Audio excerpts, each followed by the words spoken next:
आता काय होतं, कॉइन्स सीलपॅक येतात, त्यामुळे त्याच्यात नुकसान होण्यासारखं शून्य मार्जिन आहे. एक, आता तुम्ही दागिना घ्या, त्याला हॉलमार्क येतो. हो, हॉलमार्क्स आहे. भारत सरकारची जबाबदारी आहे त्याची क्वालिटीची, म्हणजे तुमचं नुकसान होऊ शकत नाही. It's an ISI brand. घट तूट हा विषय असू शकत नाही. भावामध्ये जर काय फरक पडत असेल तर तो 3% फरक पडू शकतो. 3 ते 4% जास्त कोणीही आता फरकाने घेत नाही.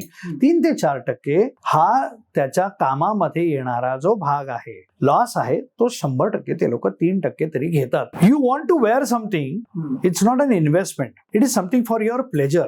की मी घेतलंय, वाह काय सुंदर आहे आणि मी काय मोडणार नाही, असं भावना ठेवून घेताना तर आपण तशीच भावना ठेवून घेतो. आणि जेव्हा आपले नवरे घेतात, तुमच्या सगळ्यांचे नवरे जेव्हा आमच्याकडे विकत घेतात, तेव्हा ते एक बिस्किट मागतात. बिस्किट दे रे. माझ्या मुलांसाठी पुढं लग्नाला, त्यांच्या करिअरला, त्यांच्या एज्युकेशनला मला हे द्यायचं आहे, त्यामुळे मला हे मोडायचं नाही. तुझं तू बाई बघ, हे मी तिच्यासाठी 2 ग्रॅम घेतलं, 5 ग्रॅम घेतलं, 10 ग्रॅम कुवतीप्रमाणे मी घेतलं. So there are 2 different ways of thinking about it. तुम्हाला जे इन्व्हेस्टमेंट करायचं ना, हो कॉइन घ्या. तुम्हाला दागिना घेऊन मजा करायची आहे ना, त्याच्याबरोबर तो दागिना घ्या. पण आत्ताच्या घडीला तो दागिना सुद्धा प्युअर आहे आणि त्याच्यात घट येत नाही.